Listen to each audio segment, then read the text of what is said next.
My husband was humming in the shower, scrubbing off the sweat from our wedding night, convinced he had just pulled off the heist of the century. He thought the gold band on my finger was a padlock on my bank account, and that I was just the naive little teacher he'd groomed for 6 months. He didn't know that 3 miles away a restaurant manager was staring at a grainy black and white monitor, watching him outline his entire con to my maid of honor. He thought he was the player, but the game had already ended. If you're watching this video, tell me where you're from or what time it is for you. I opened my eyes, and for a solid 10 seconds, I didn't know where I was. You know that heavy, syrup-thick feeling of sleep where your brain is still buffering? That was me. The first thing that registered was the light. It wasn't the harsh alarm clock gray of a Tuesday school morning. It was gold.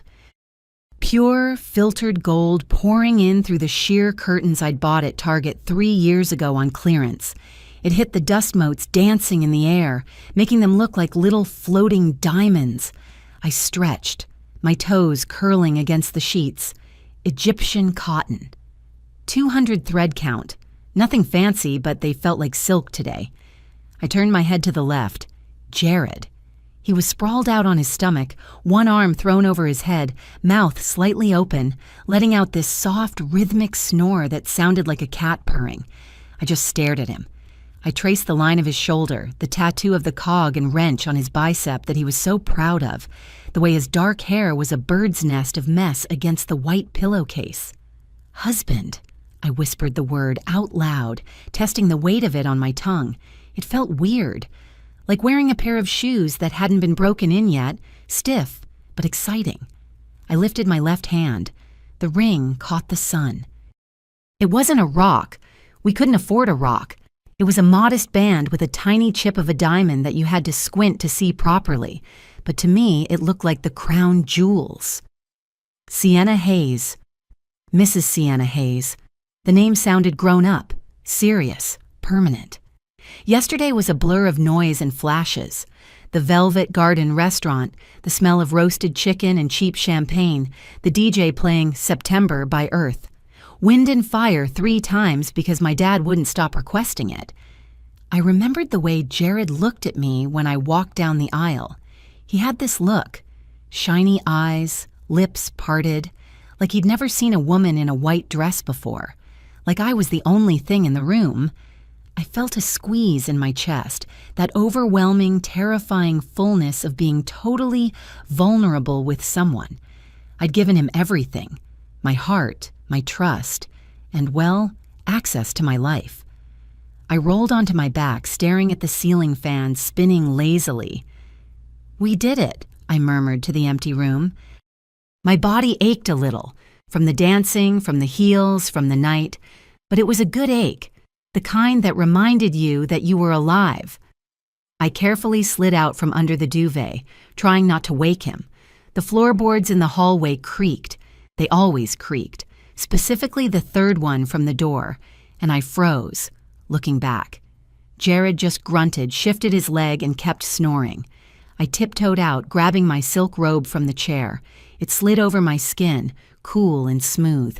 I tied the sash tight like I was wrapping myself in a little cocoon of happiness and headed for the kitchen. The kitchen was quiet, but it looked different today. Maybe it was just my brain projecting, but even the old toaster oven looked friendlier. I filled the kettle, the electric one with the wonky lid that you had to hold down for a second to get it to click, and switched it on. The low rumble of the water heating up was the only sound in the apartment. I opened the fridge. It was basically a shrine to leftovers, plastic containers stacked like Tetris blocks. But right in the center, sitting on a cardboard base wrapped in foil, was the survivor, the top tier of our wedding cake. I pulled it out. Vanilla sponge with raspberry filling and buttercream frosting. I peeled back the foil.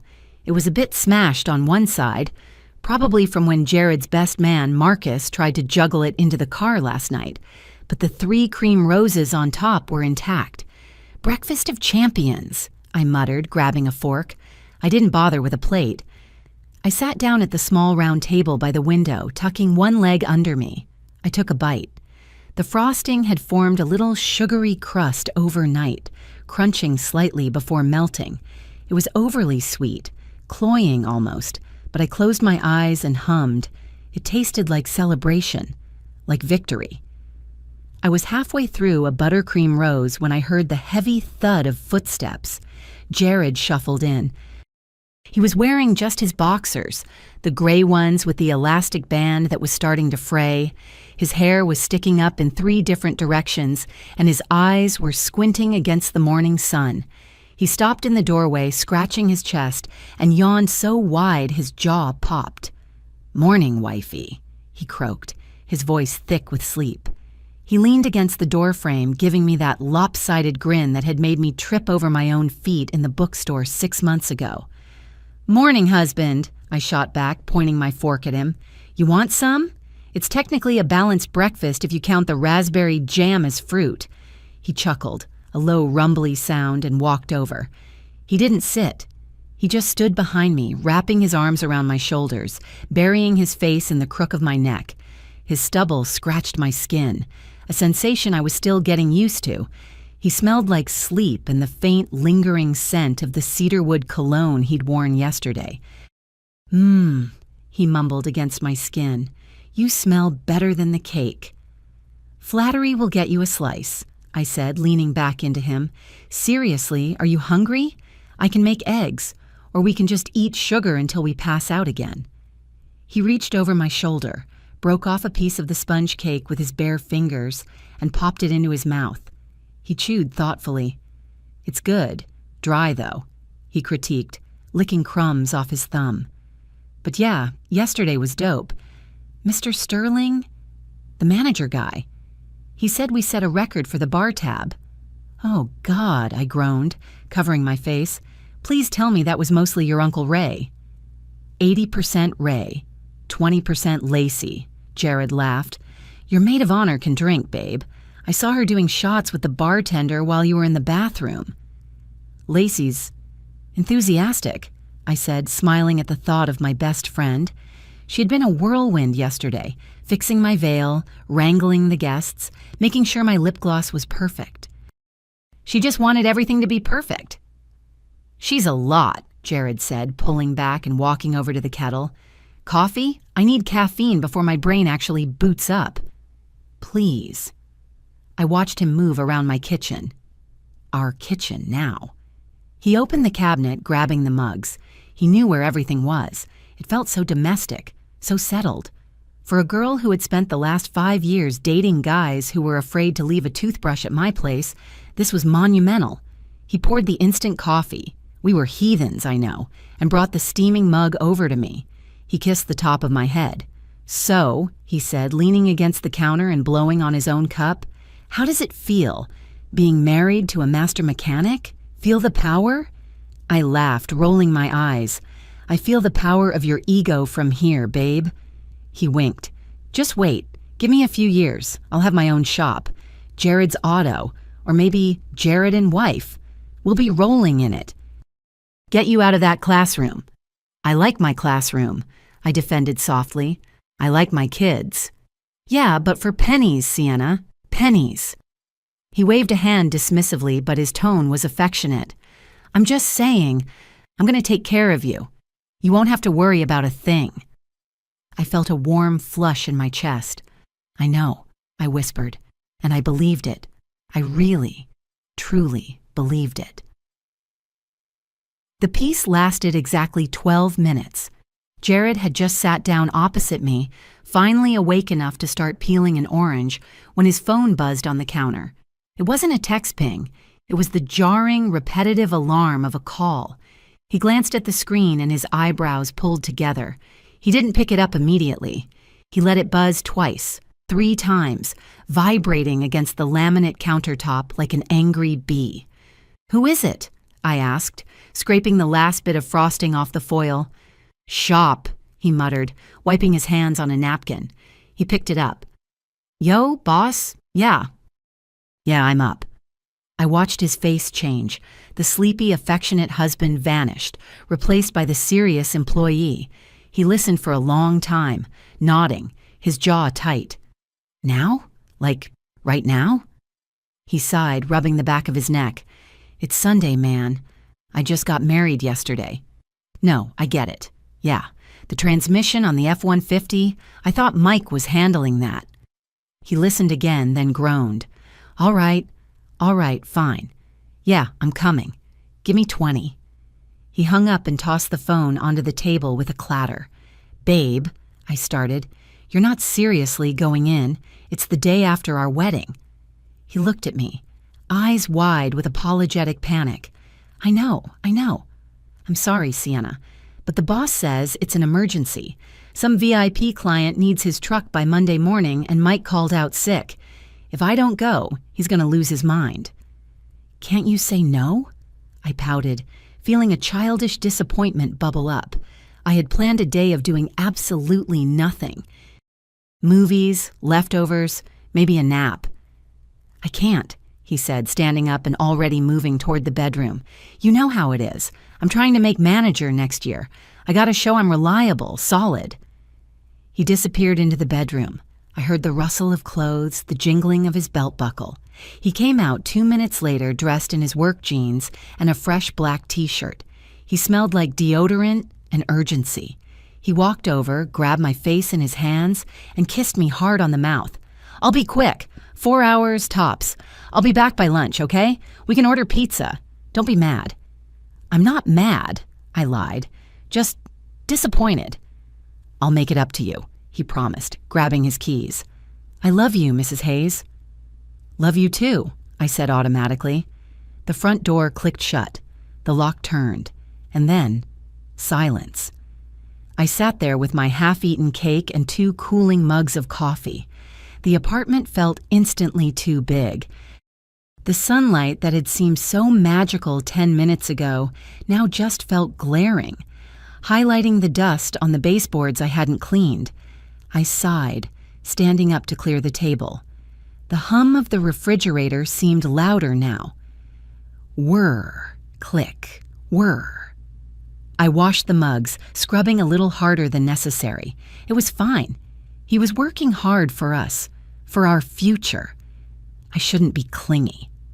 I walked into the living room and flopped onto the beige sofa, Grandma's sofa.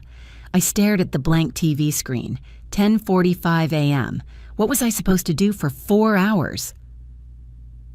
The phone didn't ring. It shrieked. My cell was sitting on the coffee table, screen down. When it vibrated against the glass, it made a sound like a drill. I jumped, my heart doing a stupid little anxious flutter. I picked it up. Unknown number. I frowned. Usually, I didn't answer these. Spam calls about car warranties or student loans. But today, maybe it was a guest who lost something? Or the bakery asking about the cake stand. Hello? My voice sounded small in the empty room. Hello, is this Mrs. Sienna Hayes? The voice was male, formal, strained. It wasn't a telemarketer robot. Yes, this is she, I said, sitting up straighter. Who is this? This is Oliver Sterling, the manager at the Velvet Garden. Oh, hi, Mr. Sterling. My voice pitched up, relieved. Thank you again for everything yesterday. The staff was amazing. The chicken was... Mrs. Hayes, he cut me off. He didn't sound happy. He didn't sound like a man fishing for a review. I'm glad you enjoyed it, but I'm not calling about the service. There was a pause, a long, heavy pause where I could hear him breathing on the other end. He sounded nervous? Is something wrong? I asked, my grip on the phone tightening. Did we underpay the bill? I thought my father covered the bar tab, but if there's an overage... It's not the bill, Oliver said. His voice dropped lower, like he didn't want anyone around him to hear. Mrs. Hayes, I have a very delicate situation here. I need to ask you something, and I need you to listen carefully. Okay. I stood up. My stomach gave a weird lurch. We had a technician in this morning. We were reviewing the security tapes from last night because of a glitch in the system, and we found something. Found something? I repeated dumbly. Like, lost property? No, on the video, from the supply room camera. He cleared his throat. Mrs. Hayes, you need to come down here, now. I don't understand, I said, walking toward the window, looking out at the street. Can't you just tell me over the phone? Did someone steal something? I can't describe this over the phone, Oliver said firmly. You have to see it with your own eyes. If I tell you, you won't believe me. Mr. Sterling, you're scaring me. I'm sorry, that's not my intention. But look, he took a breath. Come alone. Please, do not bring your husband. Do not tell him you are coming here, just come to the back office. Don't tell my husband? I echoed. Why? What does this have to do with Jared? Mrs. Hayes, please, just trust me. Come alone. I hung up and stood in the middle of my living room, freezing cold despite the heating being set to 70. Come alone, don't tell your husband. My brain started firing off scenarios, each more ridiculous than the last. Scenario A. Jared got into a fight. He punched someone in the parking lot and the camera caught it. He's in trouble with the police and the manager wants to warn me before pressing charges. Scenario B. Someone stole the gift envelope box. We had thousands of dollars in cash in there. Maybe a waiter took it? But why couldn't he tell me that over the phone? Scenario C. Something happened to who? Don't tell your husband. That was the phrase that kept bouncing around my skull like a pinball. Why would I need to hide something from the man I married yesterday? We promised no secrets. That was in our vows. To be open and honest. I looked at the clock. 11:05 a.m. Jared had been gone for 20 minutes. I felt a sudden wave of nausea. I ran to the bathroom, splashing cold water on my face. I looked at myself in the mirror. I looked pale. My eyes were wide and frantic. Get it together, Sienna, I hissed at my reflection. It's probably a misunderstanding. Maybe Jared broke something expensive when he was drunk and the manager wants to cut a deal for damages without the police. That had to be it. Jared could be clumsy. He probably knocked over a vase or an expensive statue and didn't realize it. I ran back to the bedroom. I stripped off my robe and threw on the first things I touched, a pair of faded jeans and a baggy gray sweater. My hands were shaking so badly I couldn't get the zipper up on the first try. I jammed my feet into sneakers without untying the laces, crushing the heels. I grabbed my purse, my keys. I checked my phone. No texts from Jared. I typed out a message. Hey babe, just heading to Target to get some stuff. Love you. I stared at it. It was a lie. My first lie as a wife. I deleted it. I retyped, going to grab lunch with Tara, back later. That felt safer. Tara was my fallback. If he called her, she'd cover for me. She always did. I hit send. My thumb hovered over the screen. I felt dirty. I felt anxious. But beneath the anxiety, there was this cold, hard knot of curiosity. Mr. Sterling sounded terrified, not angry. Terrified for me. I grabbed my coat and ran out the door. The drive to the Velvet Garden usually took 20 minutes. I made it in 12. I drove on autopilot, my knuckles white on the steering wheel of my beat-up Honda Civic. The radio was off. The only sound was the wind rushing past the windows and the aggressive roar of my own engine as I pushed it past the speed limit. Every red light felt like a personal insult.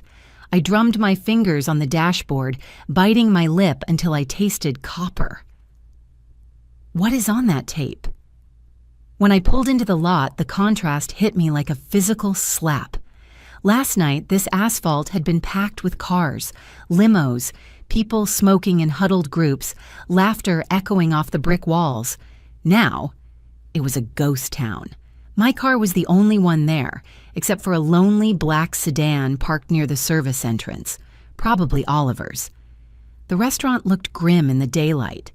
Without the fairy lights and the bustling crowd, it was just a red brick building with a dumpster around the side. I parked crookedly, taking up 2 spaces. I didn't care. I got out, the wind whipping my hair across my face. It was colder today. Gray clouds were gathering, blocking out that golden morning sun. The air smelled of exhaust fumes and impending rain. I walked to the front entrance. Locked. Of course. It didn't open until 5 p.m.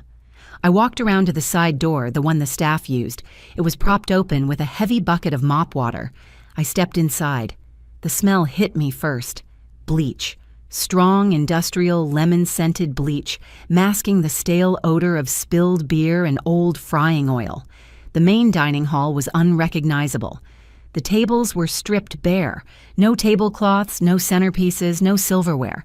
Just dark wood surfaces. The chairs were all flipped upside down, their legs pointing at the ceiling like dead insects. A guy in a gray uniform was mopping the far corner. He looked up, saw me, and quickly looked down, scrubbing harder. He knew. I could feel it. He knew why I was here. Mrs. Hayes? I turned. Oliver Sterling was standing by the bar. He looked terrible.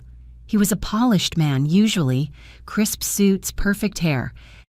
Today his tie was loosened, his top button undone, and he had dark purple bags under his eyes. He looked like he hadn't slept in a week.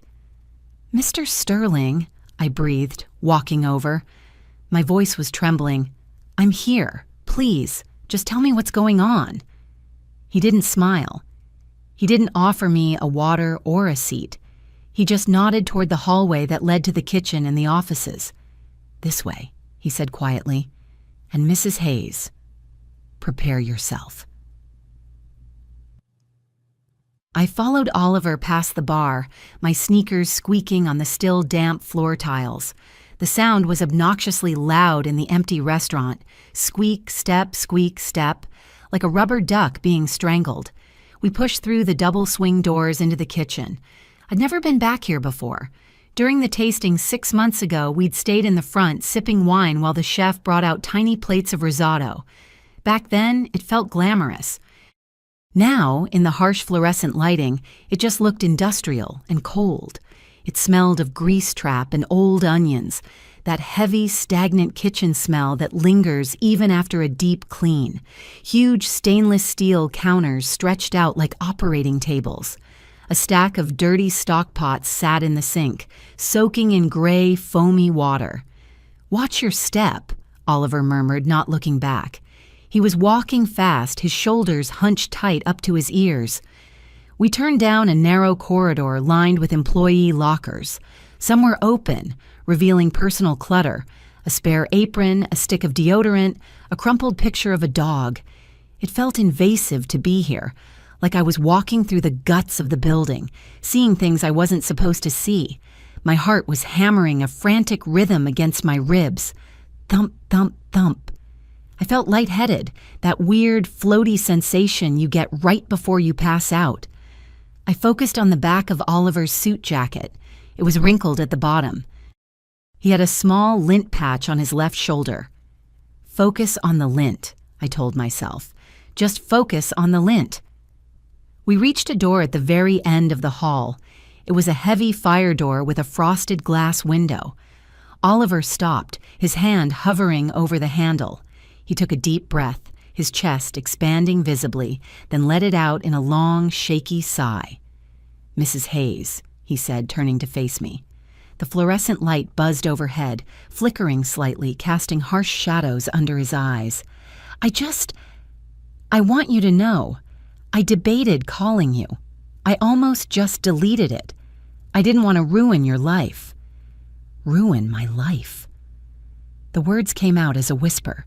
My throat felt like it was stuffed with cotton. "Mr. Sterling, you're talking like someone died." "Sometimes," he said grimly. "That's easier." He pushed the door open. The office was tiny, claustrophobically so. It was basically a closet with delusions of grandeur. A metal desk that looked like it was from the 1980s took up most of the space, covered in invoices, receipts, and a half-eaten bagel on a paper plate. There were 2 filing cabinets and a corkboard overflowing with shift schedules. It smelled differently in here. Stale coffee and dust. "Sit," he gestured to a folding metal chair opposite the desk. I sat. The metal was cold through my jeans. I clamped my hands between my knees to stop them from shaking. Oliver walked around the desk but didn't sit. He stood there, tapping his fingers on the surface, looking at a black laptop that was closed in the center of the mess.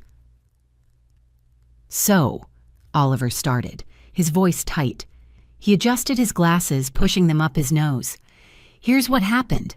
Our security system is temperamental. It's an old DVR setup. We're supposed to upgrade it next month." He was rambling, stalling.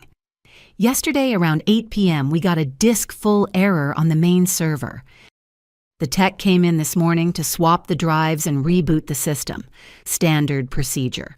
But when he was checking the integrity of the backup files, making sure the recording didn't corrupt during the swap, he stumbled across something." "Stumbled?" I asked. "You mean he watched it?" "He spot-checked it to ensure the timestamps were syncing with the audio." Oliver finally sat down. The leather chair squeaked in protest. He reached out and placed his hand on the laptop lid. "We have cameras in the main hall, the bar, and the entrance. Those are high traffic, but we also have one in the dry storage room, the supply closet." He looked at me, his eyes searching mine for a reaction. "We put it in 2 years ago because staff were stealing bottles of Grey Goose," he explained unnecessarily. "It's motion activated." "Okay," I said, my voice trembling. And last night at 9:43 p.m. it activated. 9:43 p.m. I racked my brain. Where was I at 9:43? The timeline of the wedding was a blur. The cake cutting was at 8:30. The first dance was around 9 C. I was dancing with my dad, I realized out loud. That was the father-daughter dance. My girl. It played for like 5 minutes because the DJ messed up the loop. Oliver nodded slowly. "Exactly. You were on the dance floor. Your husband was not." He opened the laptop. The screen flickered to life. It was just a standard Windows desktop background, a generic blue swirl. He clicked on a folder named Hayes Wedding Incident. Seeing my new last name on a file folder labeled Incident made my stomach drop all the way to my shoes. "I'm going to play it," Oliver said, his hand hovering over the mouse. "I want you to watch the video first. Then I'll turn on the audio. The audio it's clear, but it drags a second behind the video." "Just play it," I snapped. The suspense was physically painful now, like a cramp in my gut. "Please, just show me." He clicked. A media player window popped up.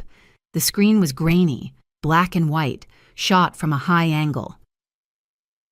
The room on the screen was small and cluttered. Metal shelving units floor to ceiling, packed with boxes of napkins, stacks of ceramic plates, and crates of liquor. In the corner, there was a mop bucket and a beat-up old love seat that the staff probably used for breaks. The timestamp in the corner read 21:43:05. For the first few seconds, nothing happened, just the static image of a storage room. Then, the door, at the bottom of the screen, opened. A woman walked in. Even in the grainy black and white footage, I knew her instantly. The long, straight hair falling past her shoulders, the tight, off-the-shoulder dress that she had spent 3 weeks dieting to fit into. Lacey, my maid of honor, my best friend since sophomore year of high school. She walked in quickly, glancing over her shoulder, checking the hallway. She looked agitated. She paced a small circle, running her hands through her hair. Then the door opened again. A man stepped in. Jared. He was wearing his tuxedo jacket, but the tie was loosened. I recognized his walk, that confident, slightly rolling stride. My breath hitched. "No," I whispered. "No, no, no." On the screen, Jared closed the door behind him. He leaned back against it, locking it. Lacey turned to him. She threw her hands up in the air, a gesture of frustration. Jared just smirked. I could see the smirk. I knew that smirk. It was the one he gave me when he was teasing me about burning toast. He stepped forward. He closed the gap between them in 2 strides. And then he grabbed her. It wasn't a gentle grab. He gripped her waist, pulling her flush against him. Lacey didn't push him away. She didn't slap him. She wrapped her arms around his neck, burying her hands in his hair. They kissed. It was visceral, animalistic. He backed her up against a shelf of paper towels. His hands roamed down her back, squeezing her. She arched into him, her leg hooking around his calf. I felt bile rise in my throat, hot and acidic. This wasn't a drunken mistake. This wasn't a caught-in-the-moment slip. They moved like people who knew each other's bodies, like they had done this 100 times before. I watched my husband, the man who, hours earlier, had stood at the altar and promised to forsake all others, grind against my best friend in a room full of toilet paper and extra napkins. "Oh my God," I choked out, covering my mouth with my hand. Tears blurred my vision, but I couldn't look away. I was paralyzed. They broke the kiss. Jared was laughing. He said something. Lacey threw her head back, laughing too. They moved over to the beat-up love seat and sat down, thigh to thigh. Lacey opened her tiny clutch and pulled out a pack of cigarettes. She lit two, handing one to him. "Ready for the sound?" Oliver asked softly. He hadn't looked at the screen once. He was watching me, his face twisted in sympathy. I nodded. I couldn't speak. Oliver reached out and turned a small dial on external computer speakers. The sound kicked in with a burst of static, then settled into a low hum of the ventilation system. Thought I was going to scream. Lacey's voice cut through the air. It was tinny, slightly distorted, but unmistakably her. "Watching you spin her around during that ballad? You are my lady? Seriously, Jared, I almost threw up my shrimp cocktail." I flinched. It felt like she was in the room with us. On the screen, Jared took a drag of the cigarette, blowing smoke toward the ceiling. "Chill, Lace. It's part of the show. You know I had to sell it. If I don't look like the doting groom, people start asking questions." "You looked a little too into it," Lacey snapped, sounding jealous. "The way you were looking at her." "I was looking at the finish line, baby." Jared chuckled. He draped his arm around her shoulders, squeezing her tight. I was looking at her and seeing dollar signs, seeing the condo, seeing us on a beach in Cabo. I gripped the edge of the metal desk so hard my fingernails scraped against the paint. "The condo?" "She's so clueless," Lacey said, exhaling a plume of smoke. "God, did you hear her speech? Jared is my soulmate. He gets me." It was pathetic. She literally thinks you're Prince Charming. "She's a teacher, Lace," Jared scoffed. "She's used to dealing with third graders. She believes whatever fairy tale you feed her. I bought her a $20 bouquet of carnations last week and she cried. Cried like I'd bought her a Benz. It's almost too easy. She's just boring, you know? Naive." "Boring is right," Lacey agreed. "I don't know how you stand it. All that let's stay in and watch documentaries crap." "I stand it because I keep my eye on the prize," Jared said. He turned and kissed Lacey on the temple. "Just a little longer. We're in the end game now." My tears had stopped. The shock was freezing over into something else, something cold and sharp. They were dissecting me, mocking my happiness, my gratitude, my personality. They were laughing at how easy I was to fool. "Naive," I whispered, repeating his word. "He thinks I'm naive." "So what's the actual timeline?" Lacey asked on the tape, shifting so she was facing him. "Because I can't do this sneaking around thing for another year. I want you to myself." No, way faster than that," Jared said, waving his cigarette. "Listen, the marriage license is signed. That's step one. Now she's already talking about updating our paperwork. She wants to add me to the deed of the apartment. She thinks it's romantic, building a life together." He made a gagging noise. Lacey giggled. "Once my name is on that deed," Jared continued, his voice dropping to a conspiratorial growl, "I legally own half. It's a premarital asset, sure, but if she voluntarily adds me, boom, marital property." I felt like I'd been punched in the gut. He listened. He actually listened when I explained property law to him. I thought he was just being supportive when he asked all those questions about how deeds work. He was taking notes. "So you get on the deed," Lacey prompted. I get on the deed. We wait, I don't know, 3 months? 4. Just enough to make it look legit. Then I start picking fights. I get depressed. I make her miserable. She's soft, Lace. She hates conflict. She'll want out. We file for divorce. I demand my half of the equity.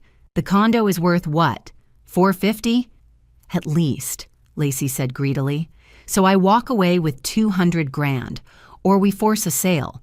Either way, we cash out. We take that money, I quit the shop, and we move to Florida. Start fresh. No more grease under my fingernails. God, you're a genius, Lacey purred, leaning in to kiss him again. My evil genius. And the best part, Jared said, pulling back, is she'll never know. She'll just think we grew apart. She'll probably blame herself. She'll be crying into her pillow and we'll be sipping margaritas. The audio cut out as the video file ended. The screen went black. The silence in the office was deafening. The hum of the refrigerator in the break room sounded like a roar. I stared at the black screen. My entire life, the last 6 months, the wedding, the future I had imagined, was a con. A calculated mathematical con. He didn't love me. He didn't even like me. I was just a walking, talking real estate transaction. He wants my grandma's apartment, I said, my voice dead flat. That's what this is. He married me for a 2-bedroom condo in a brick pre-war building. I am so sorry, Oliver whispered. He looked like he wanted to reach out and touch my hand, but was afraid I might shatter. There was a sharp rap at the door. Knock, knock, knock. We both jumped. Oliver scrambled to close the laptop. Come in, he called out, his voice cracking slightly. The door opened and a young guy poked his head in. He was wearing the busboy uniform, black shirt, black pants. He looked about 20, with messy curly hair and a nervous expression. I recognized him vaguely from the wedding. He was the one refilling the water glasses all night. Mr. Sterling, he said, eyes darting between Oliver and me. I saw Mrs. Hayes' car out back. Is everything okay? We're busy, Mason, Oliver said dismissively. What do you need? Mason stepped fully into the room. He was twisting a rag in his hands. I heard you guys talking about the recording. From the hall. Oliver stood up. You were eavesdropping? No, Mason looked at me. His eyes were wide and sincere. Mrs. Hayes, I need to tell you something.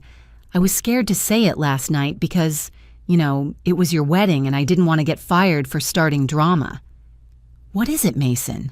I asked, wiping my face with my sleeve. I think I'm past the point of drama. It's about them, your husband and the blonde lady. Mason took a breath. Before the supply room thing, I was serving appetizers near the coat check. It was empty over there. They were arguing. Quietly. Arguing? I frowned. About what? Not arguing like fighting, Mason corrected. More like negotiating. The lady, she grabbed his arm and said, You better not be getting cold feet, Jared. We agreed. 6 months and we're rich. And then? He paused, looking down at his sneakers. And then? I pressed. And then he laughed and said, Don't worry, I can fake it for 6 months. I'd fake it for 10 years for that kind of payout. Then they clinked their champagne glasses. Like a toast. To the long con, he said. Mason looked up, his face red. I thought maybe I misheard, or maybe it was an inside joke. But seeing you here, I knew I had to tell you. It wasn't just a hookup, Mrs. Hayes. It felt organized. The long con, I repeated. The words tasted like ash. Mason nodded vigorously. I'm sorry, I really am. Thank you, Mason, Oliver said, his voice softer now. That helps. You can go. Mason nodded once more to me, then slipped out, closing the door softly. I looked at Oliver. The video was bad. It was cheating. It was betrayal. But this confirmation from a total stranger, it proved it wasn't just a moment of weakness. It was a premeditated crime. I wasn't a wife. I was a mark. And suddenly, the tears stopped completely. The shaking stopped. A strange, icy calm washed over me.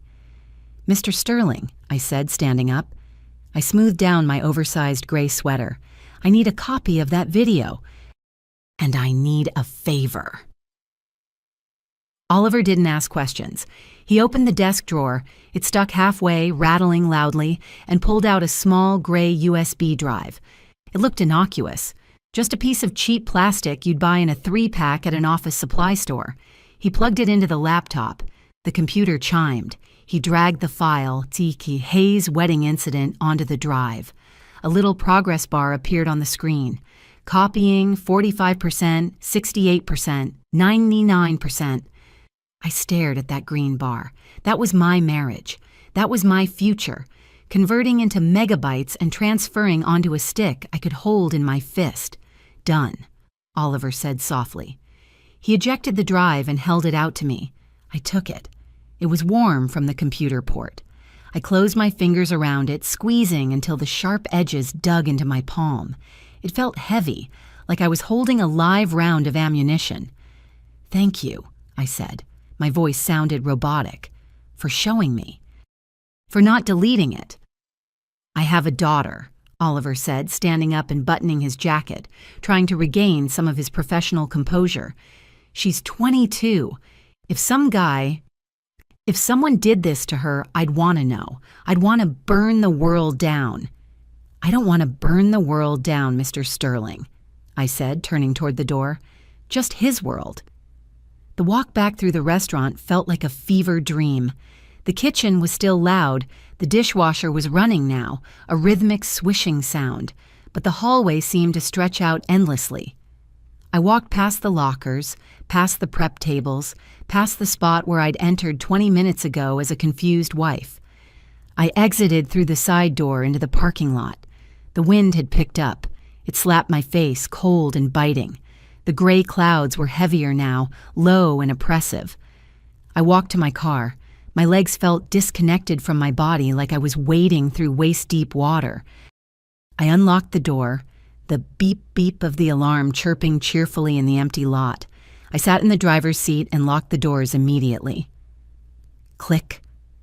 I placed the flash drive on the passenger seat. It sat there on the worn fabric upholstery, right next to a crumpled receipt for gas and an empty gum wrapper. It looked so small, so insignificant, but it was the bomb that was going to blow up my life. I put the key in the ignition, but I didn't turn it. I just gripped the steering wheel. The leather was cold under my palms. I looked at the rearview mirror. My eyes looked hollow. Dark circles were already forming. Or maybe they'd always been there and I just hadn't noticed because I was too busy being happy. "He called me boring," I whispered to the empty car. The words hung in the air, mixing with the smell of my vanilla air freshener. Boring, naive, gullible fool. The dam broke. It wasn't a cinematic single-tear cry. It was ugly. It was a guttural, animal noise that ripped out of my throat. I slammed my hands against the steering wheel. Bam, bam, bam. "I hate you," I screamed, the sound vibrating against the glass. "I hate you." I hyperventilated, gasping for air that wouldn't come. My chest felt like it was being crushed by a hydraulic press. I curled forward, resting my forehead on the steering wheel, sobbing until my throat felt raw. Snot ran down my face. I drooled. I didn't care. I was falling apart, molecule by molecule. My phone buzzed in my pocket. I froze. I choked back a sob, sniffing loudly. I pulled the phone out with a shaking hand. New message. Hubby 3 me's. The name on the screen mocked me. Hubby with a heart emoji. I had set that contact name 6 months ago, giggling with Lacey while we drank wine. I opened the text. Hubby 3. Hey babe, job is taking longer than thought. Transmission is shot. Gonna be late for lunch. Order without me? Love you. I stared at the screen. Love you. He typed those words while he was probably standing in the shop, laughing with Marcus about how stupid I was. Or maybe he wasn't at the shop. Maybe he was with her. I wanted to throw the phone through the windshield. I wanted to text back, I know everything, you sociopath. But I didn't. I couldn't. If I blew up now, he'd run. He'd hide the money. He'd spin the narrative. He'd tell everyone I was crazy, jealous, paranoid. He was charming. People believed him. I needed to be smarter. I took a deep, shuddering breath. I wiped my face with the rough sleeve of my sweater. I typed back, "No worries. I'll go to my parents' house for lunch instead. See you at home later." Send. I watched the little "delivered" checkmark appear. I put the phone down. I looked at the flash drive again. "Okay," I said, my voice raspy. "Okay, game on." My parents lived in a quiet cul-de-sac about 15 minutes from the restaurant. It was the house I grew up in. White siding, green shutters, a meticulously manicured lawn that was my father's pride and joy. I pulled into the driveway. My dad's truck was there. My mom's sedan. It looked so normal, so safe. I turned off the engine and checked my face in the visor mirror. I looked like a wreck. My eyes were red and puffy. My skin was blotchy. There was no hiding this. I walked up the front path. The hydrangeas were blooming. I remembered Dad planting those when I was 10. I didn't bother knocking. I used my key. "Mom, Papa," I called out, closing the door behind me. "In the kitchen, sweetie." Mom's voice floated down the hall. She sounded happy. "Did you bring the leftovers? Your father is dying for another piece of that cake." I walked into the kitchen. Mom was at the sink washing vegetables. Dad was sitting at the table reading the Sunday paper with his reading glasses perched on the end of his nose. They both looked up. Their smiles died instantly. "Sienna?" Mom dropped the carrot she was holding. She wiped her hands on her apron and rushed over. "Oh my God, honey, what happened? You look... Are you sick?" Dad stood up, his chair scraping loudly against the floor. He took off his glasses. "Is it Jared? Was there an accident?" "No accident," I croaked. I leaned against the doorframe because my legs were starting to give out again. "Jared is fine, physically." "Then what is it?" Dad walked over, putting a heavy hand on my shoulder. "Talk to us, Sienna. You're scaring your mother." I looked at them. These two people who had loved me unconditionally my whole life, who had paid for the wedding, who had welcomed Jared into the family like a son. Dad had given him his grandfather's watch as a wedding gift. Mom had knitted him a scarf for Christmas. "I need you to sit down," I said, "and I need you to call Tara. I can't say it twice." "Tara?" Mom asked, confused. "Why Tara?" "Just call her," I pleaded, tears leaking out again. "Please, and get the laptop." Tara arrived in record time. She lived 4 blocks away and had apparently broken every traffic law to get here. She burst through the front door in her yoga pants and a messy bun, looking frantic. "I'm here," she announced, breathless. Mom called. She was crying. "Sienna, what the hell is going on?" She saw me sitting at the kitchen table, clutching a mug of tea I hadn't taken a sip of. She saw my parents sitting opposite me, looking like they were at a wake. "Oh no," Tara whispered. She walked over and pulled up a chair right next to me, grabbing my hand. Her grip was strong. "Did he hit you? If he hit you, I swear to God, I have a tire iron in my trunk." "He didn't hit me," I said. I reached into my pocket and pulled out the flash drive. I placed it in the center of the oak table. He did something worse. Dad had already set up his old Dell laptop. It was thick and clunky, buzzing loudly. "What is that?" Dad asked, eyeing the drive suspiciously. "Security footage," I said, "from last night, from the wedding." "The wedding?" Mom frowned. "But we were all there. It was beautiful." "Watch," I said. I plugged it in. I navigated to the file. My hand hovered over the trackpad. "I have to warn you," I said, looking at my parents. "This is graphic, and it involves Lacey." "Lacey?" Tara's head snapped up. "What does Lacey have to do with this?" I clicked play. The silence in the kitchen was heavy, suffocating. We watched the grainy black and white footage. We watched Lacey enter the room. We watched Jared enter. When they kissed, Mom gasped. a sharp, horrified intake of breath. She covered her eyes. "Oh, dear Lord, oh, Sienna." Tara didn't gasp. She went rigid. She squeezed my hand so hard my knuckles popped. "That bitch," she hissed. "That absolute slut." Dad didn't move. He sat like a stone statue. He was staring at the screen with an intensity that terrified me. His jaw was clenched so tight I could see the muscle jumping in his cheek.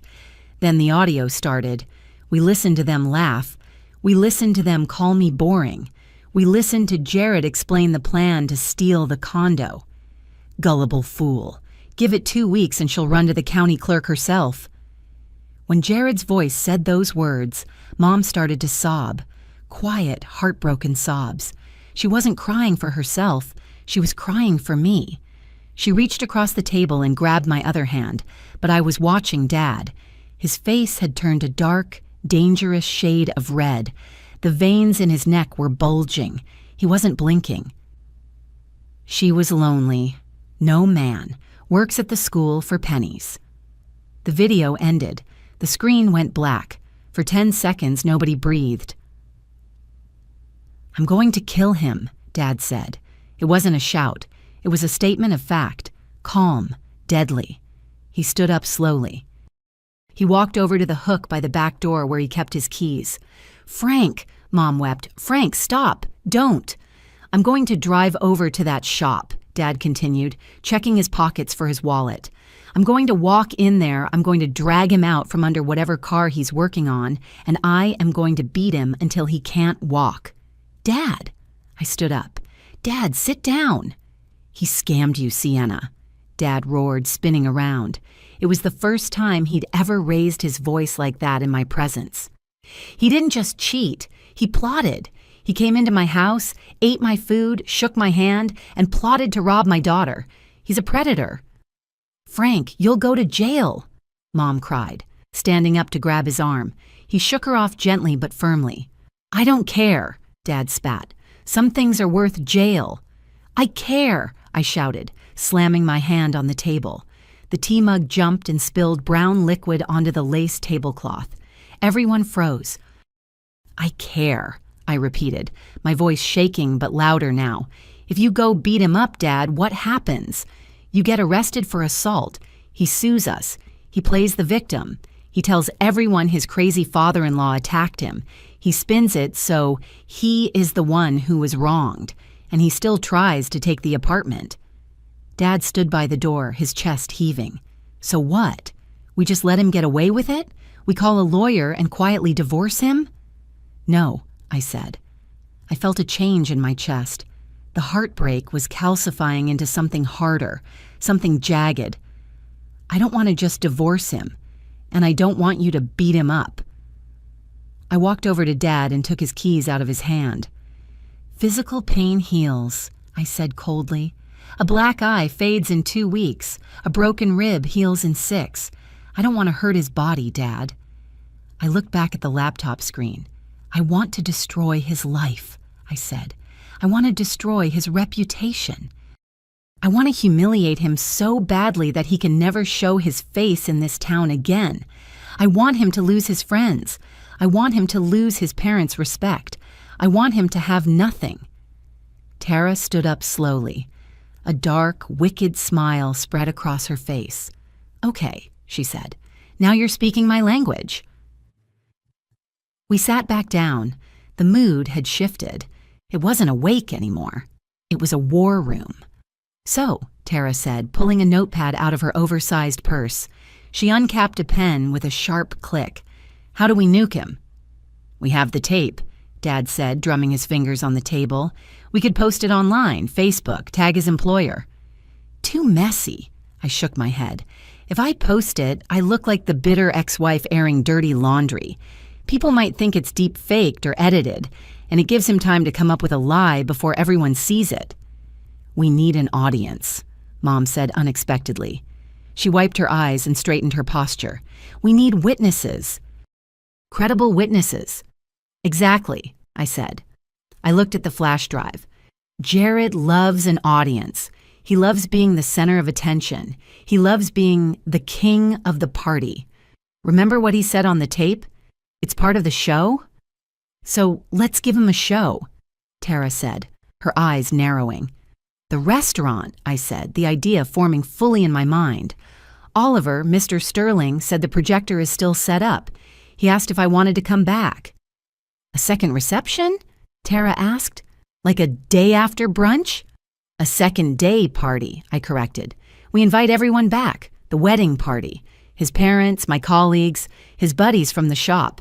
We tell them it's a thank you dinner, free booze. Everyone will come for free booze. Including Lacey, Tara added. She wouldn't miss a chance to gloat or to be near him. We get them all in the room, I continued, my heart racing. We tell them we have a special video from the wedding, a behind-the-scenes montage. And then we play the tape, Dad finished. He was smiling now, a grim, shark-like smile, on the big screen with sound. In front of his mother, Mom whispered. Viola is a church-going woman. If she sees that, she'll die of shame. Good, I said ruthlessly. Let her see what she raised. Wait, Tara said, scribbling furiously. We need to make sure they sit together. We need a clear line of sight. And we need to make sure the doors are blocked so they can't run out immediately. I'll stand by the exit.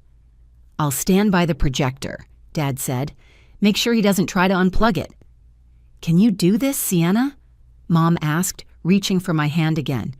Can you stand there and pretend to be the happy wife for 2 more days? Can you sleep in that bed next to him? I thought about it. The thought of going back to that apartment, of smelling his cologne, of letting him kiss me on the cheek. It made my skin crawl. But then I remembered his laugh on the tape. Gullible fool. I can do it, I said. I'll be the best actress in the world. I'll make Meryl Streep look like an amateur. Saturday, I said. We do it Saturday night. Saturday night, Tara confirmed, circling the word on her notepad. Operation Scorched Earth. I stayed at my parents' house for another hour, drafting the text message. It had to be perfect. It had to be the digital equivalent of a lobotomy. Chirpy, brainless, and completely devoid of suspicion. I sat on the edge of my old twin bed, staring at the group chat I'd created. The wedding party. It included the bridesmaids, the groomsmen, our parents, and a few close friends. 32 people. Okay, I said to Tara, who was pacing the room like a caged tiger. How does this sound? I cleared my throat and read out loud. Hey everyone, Jared and I are still on cloud 9. We don't want the magic to end just yet. We've decided to host a spontaneous second-day celebration this Saturday at the Velvet Garden. Drinks, dinner, and a special surprise viewing of some wedding highlights. Please come celebrate the Hayes family one more time. Too many exclamation points, Dad grumbled from the doorway. No, Tara corrected him. It's perfect. The old Sienna loved exclamation points. The old Sienna thought everything was magic. It sounds exactly like the gullible fool he thinks she is. I took a deep breath. My thumb hovered over the blue arrow. Do it, Mom whispered. I hit send. Whoosh. We waited. The 3 of us stared at the phone screen like we were waiting for a bomb to detonate. 1 minute passed. 2. Ding. First reply. Aunt Carol. We're there. Wouldn't miss it. Ding. Marcus, groomsman. Free beer? Count me in. Then the big one. Ding. Lacey. OMG, yay, of course I'm coming. I need to see my bestie again. 3, 3, 3. I'm gonna vomit, I said flatly. She literally just left the apartment where she was planning to steal my life, and she sends heart emojis. Wait for his, Tara said. 5 minutes later. Ding. Jared, in a separate private text. Babe? A party? I thought we were chilling this weekend? Also, that costs money. I typed back immediately. Don't worry, Dad is covering it as a final gift, and I just want to show everyone how happy we are. Please? For me? I watched the typing bubbles appear, disappear, appear again. He was calculating. He was probably annoyed that he had to play the role for another night, but he couldn't say no to Dad's money without looking ungrateful. Jared. Okay, fine. Anything for you, Mrs. Hayes. Let's do it. Got him, I said, dropping the phone onto the bedspread. The rat is in the trap. Driving home was the hardest thing I've ever done.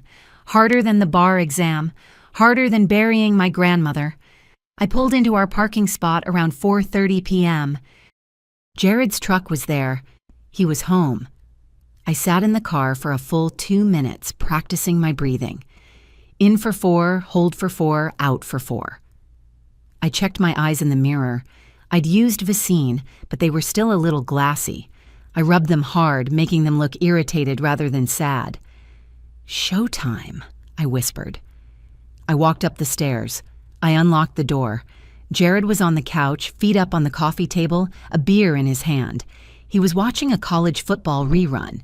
He looked so normal, so comfortable. It was jarring to see the monster wearing my husband's skin, relaxing in my living room. He looked up as I entered. Hey, there she is. How was lunch with the folks? He started to get up to hug me. Panic spiked in my chest. If he touched me, if I smelled him or felt his hands on my waist, I was going to scream. I physically couldn't handle it. I dropped my keys on the floor with a loud clatter. I clutched my forehead, squeezing my eyes shut. Hey, don't get up, I said quickly, keeping my voice low and pained. Migraine. A bad one. The light outside killed me. Jared stopped halfway. Oh, damn, babe. You okay? Yeah, I lied, keeping my hand over my eyes to hide the fact that I wasn't looking at him. Just need to lie down in the dark for a bit. Mom's perfume was too strong or something. It triggered it. Want an Advil? He asked, sounding genuinely concerned. That was the scariest part. The concern sounded real. He was so good at this. I took some already, I said, kicking off my shoes and beelining for the bedroom. Just gonna nap for an hour. Wake me up for dinner? Sure thing, he said, sinking back onto the couch. Rest up. We got that party Saturday. Gotta be fresh. I closed the bedroom door. I locked it. I leaned against the wood and slid down to the floor until I was sitting on the carpet. My heart was hammering against my ribs like a trapped bird. I listened to the sounds of the apartment. The TV cheering. The pop of a beer can opening. He was right there, 10 feet away, thinking he had won, thinking he owned this place. I crawled over to the bed and buried my face in the pillow so he wouldn't hear me scream into the cotton. The next morning, Sunday, was the real test. I couldn't hide in the bedroom forever. I woke up at 7 a.m. Jared was still asleep, doing that soft purring snore that used to make my heart melt and now made me want to smother him with a pillow. I got up, showered, and put on my Sunday best face. Light makeup, hair in a ponytail, yoga pants. I forced myself to hum. Humming is happy, I told myself. Happy wives hum. I was in the kitchen making pancakes when he stumbled in. Smells good, he yawned, scratching his stomach. Blueberry, I said, flipping one in the pan. I turned and gave him a smile. It felt like I was stretching a rubber band across my face. I was terrified it would snap. Coffee is ready. He poured a mug and leaned against the counter. So, about this party Saturday. Yeah? I kept my eyes on the batter. Do we really have to do the video thing? He asked. I mean, people were just at the wedding. Isn't it kind of overkill? A montage of highlights? My hand froze for a fraction of a second. He's nervous.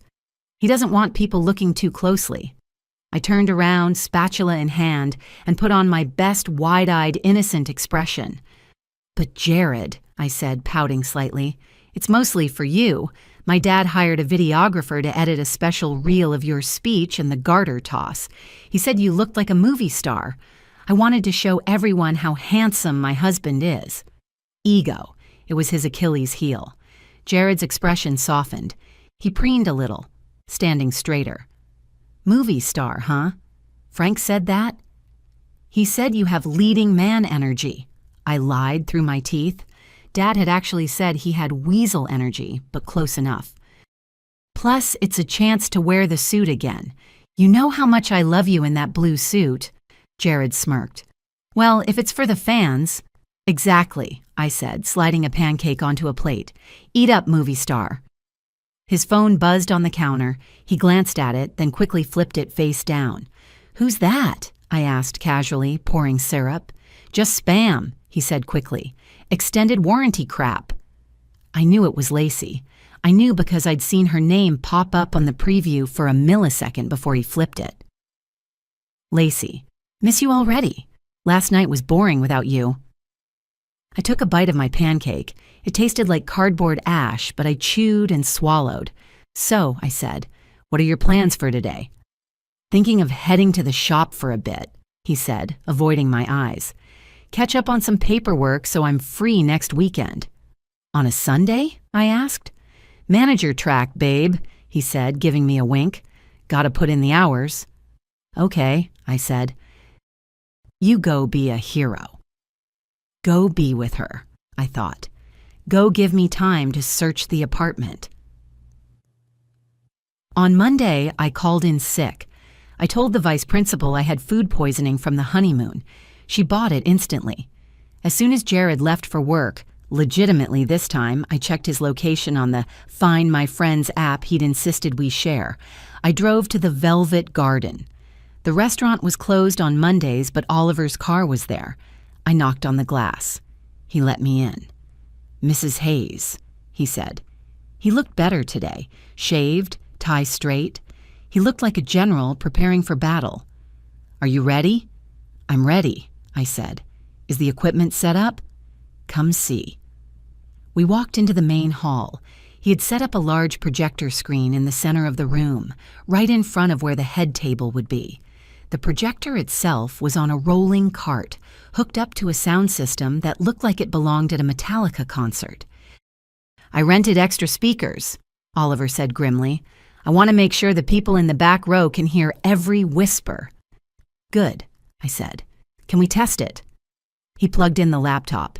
He clicked the file. The image of the supply room filled the white screen. It was huge, 10 feet tall. Then the sound. She's a gullible fool. Jared's voice boomed through the empty restaurant. It shook the wine glasses hanging above the bar. It was loud, crisp, and undeniable. Perfect, I said, a cold shiver running down my spine. I also took the liberty of arranging the seating chart, Oliver said, handing me a laminated sheet. I looked at it. He had placed Jared, his parents, and Lacey at table 1, right in the center, the splash zone.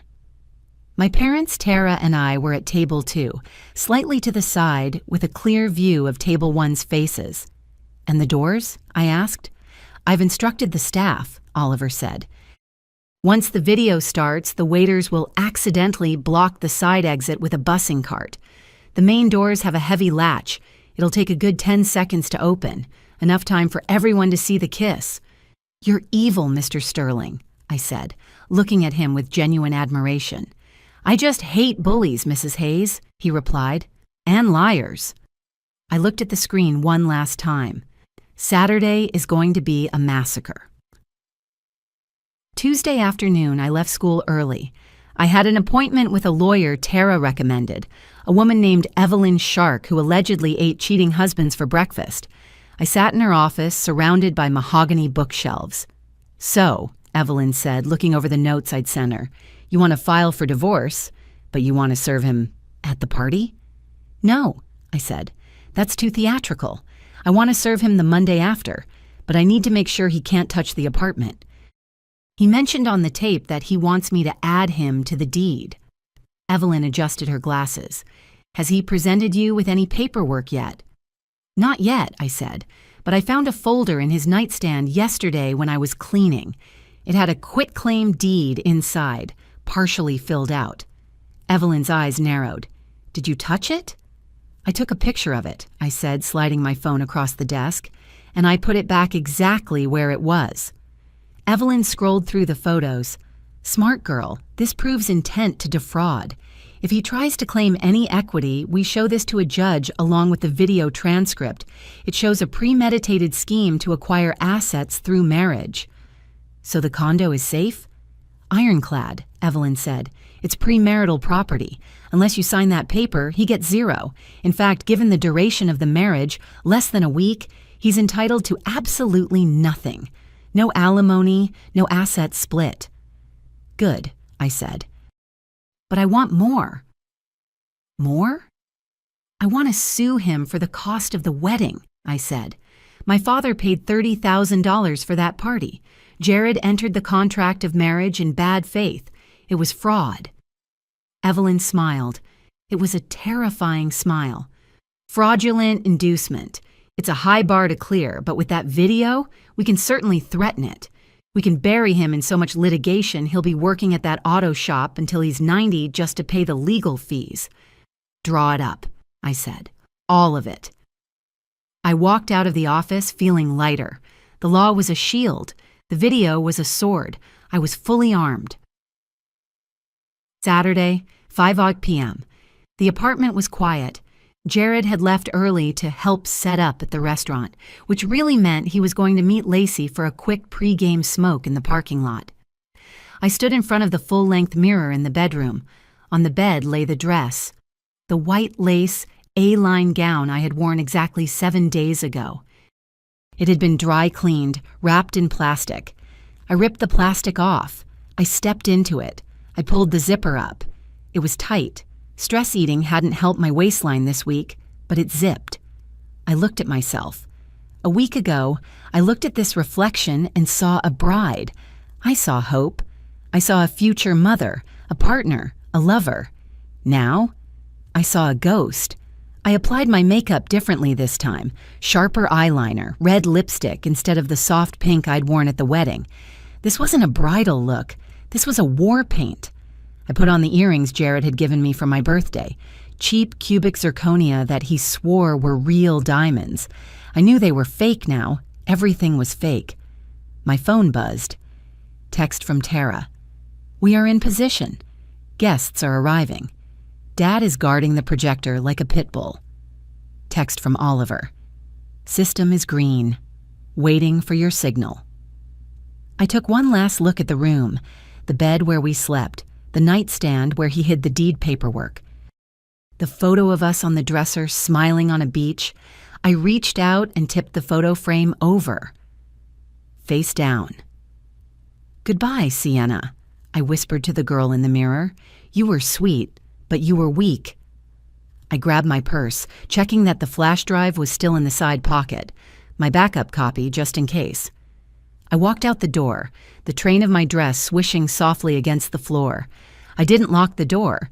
He wouldn't be coming back here anyway.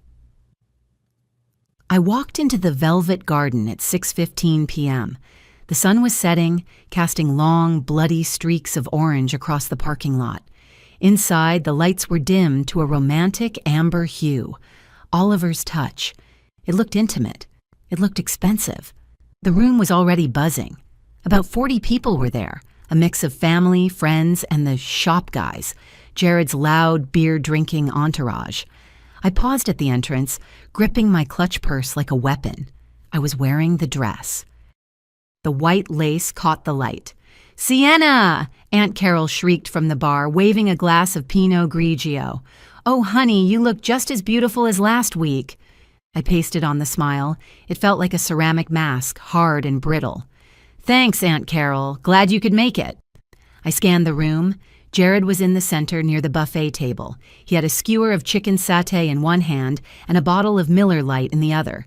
He was laughing, head thrown back, mouth wide open, at something Marcus said. He looked radiant. He looked like a man who had won the lottery and was just waiting for the check to clear. He saw me and waved, gesturing with the beer bottle. "There she is, the bride, round 2!" The guests cheered. A smattering of applause broke out. I walked toward him. My heels clicked on the hardwood floor. Click, click, click. Every step was a countdown. "Hey, movie star," I said, reaching him. I didn't kiss him. I did a little pivot, pretending to fix my skirt, so his attempt at a peck landed on my ear.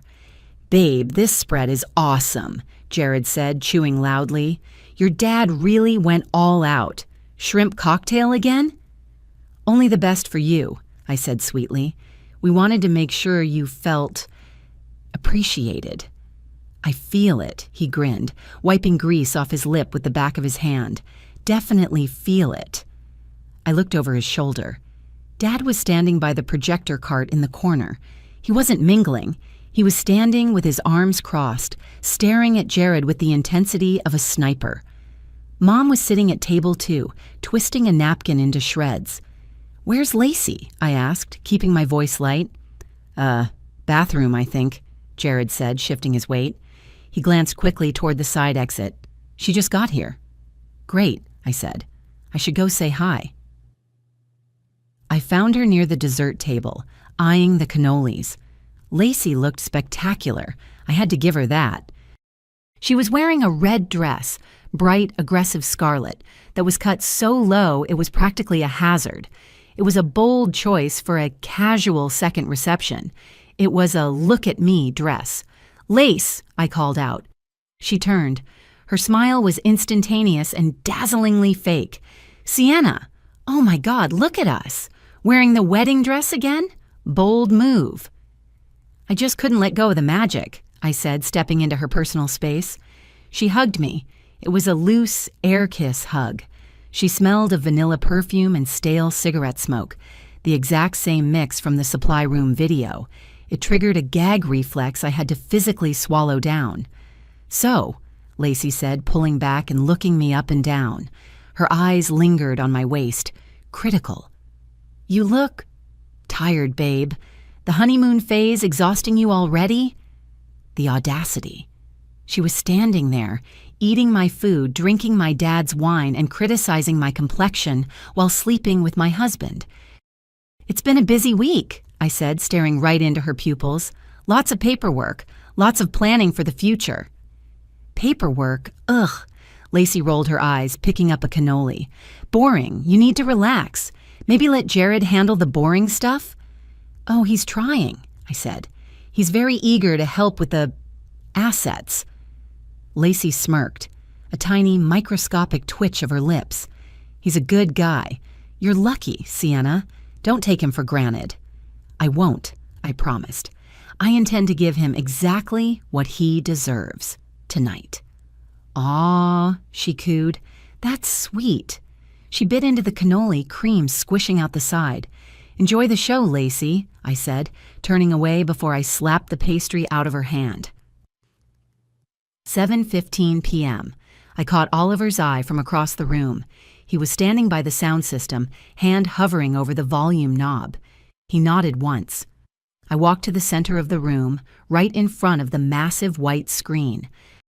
I grabbed a spoon and tapped it against a champagne glass. Ding, ding, ding. The chatter died down slowly. People turned. Jared lowered his beer.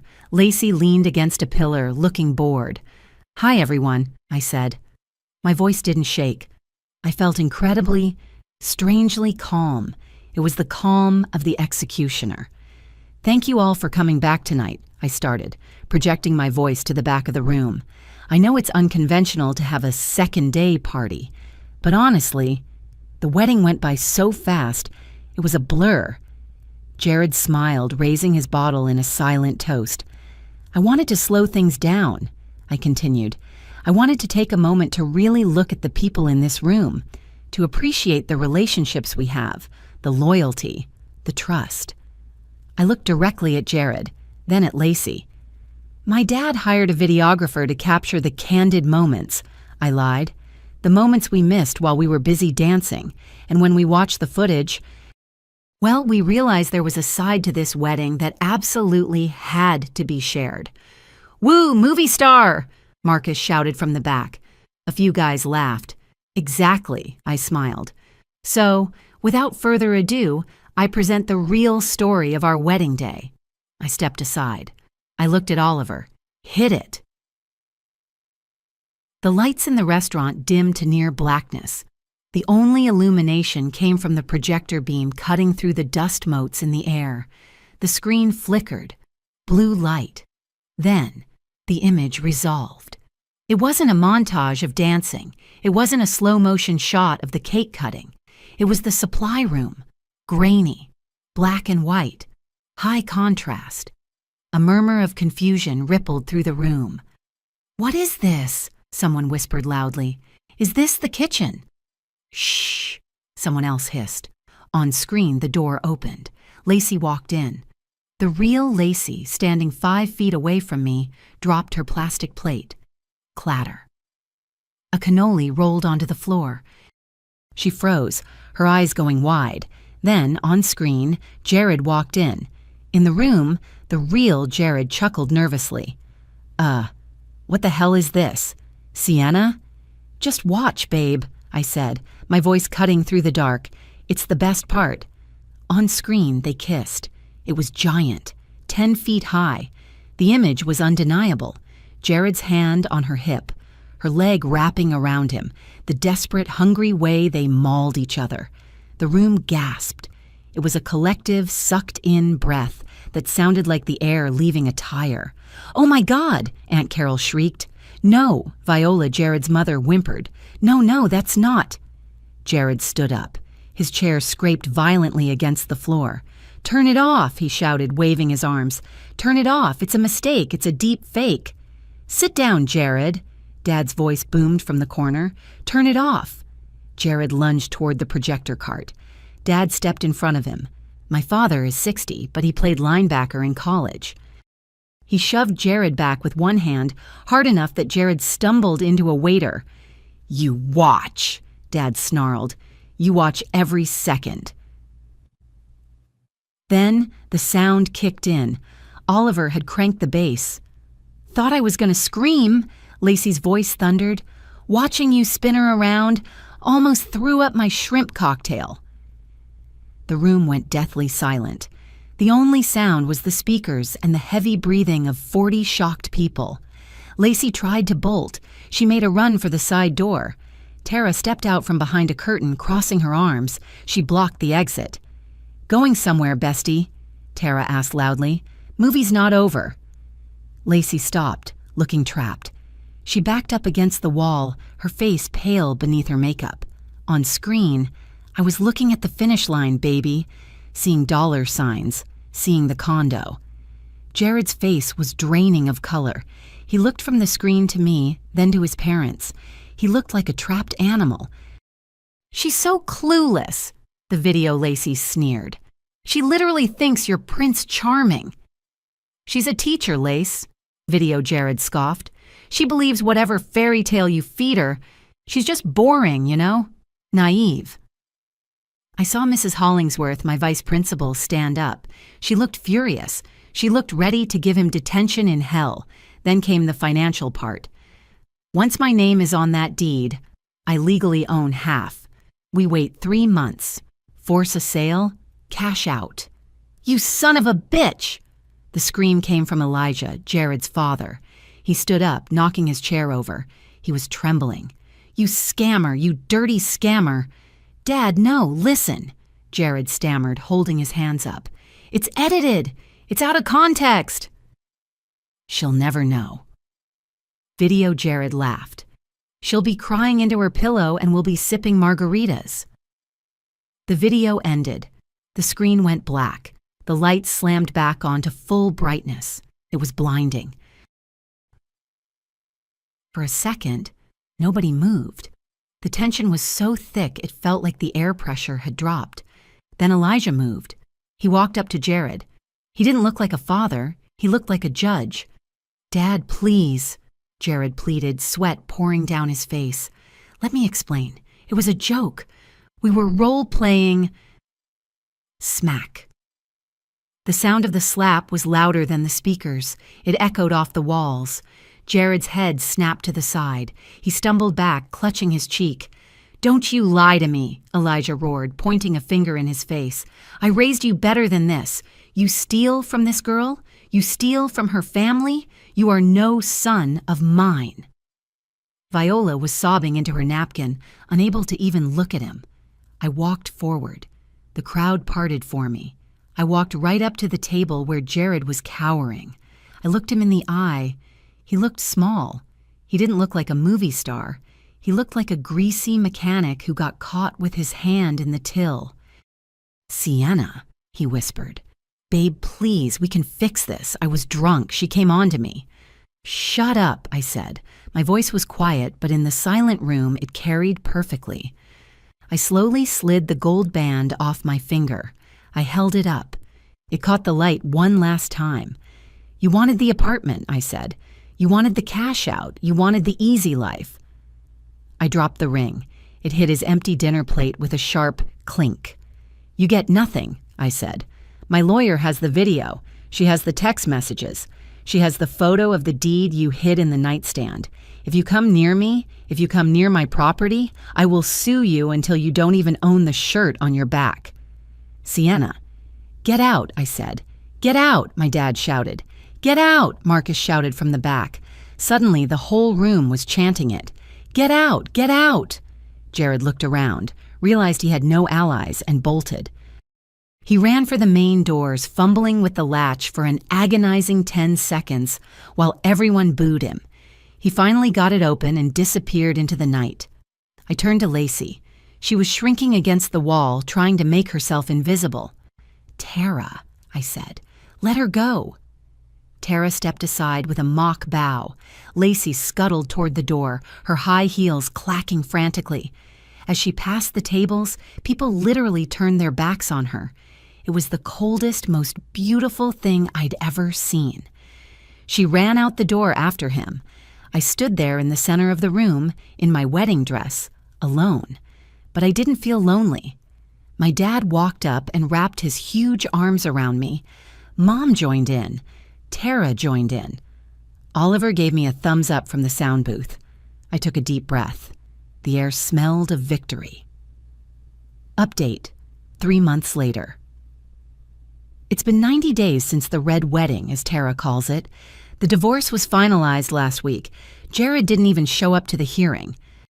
He signed everything his lawyer sent him because he was terrified I would follow through on the fraud lawsuit. He got nothing. 0. The fallout was spectacular. The video didn't go viral online. I kept my promise not to post it. But in our small town, it went viral via word of mouth. Jared was fired from the auto shop. Apparently, the owner didn't want a scammer working on people's transmissions. Last I heard, he moved 2 towns over and is delivering pizzas. Lacey moved to Florida, alone. Guess the margaritas in Cabo plan didn't work out on a delivery driver's salary. As for me, I kept the apartment. I threw out the mattress and bought a new one. I painted the walls a soft sage green. It doesn't look like a place for a gullible fool anymore. It looks like a fortress. I'm not dating. I probably won't date for a long time. I have trust issues that are going to take a lot of therapy to unpack. But every morning, when I wake up in that sun-drenched room alone, I drink my coffee and I smile, because I saved myself. And that's a better love story than anything he could have offered me. If this story resonated with you, leave a like and consider subscribing. You can also drop any comment below, even just one word. Maybe tell me where you're watching from, or what time it is right now. Sometimes one word is enough to say you were here.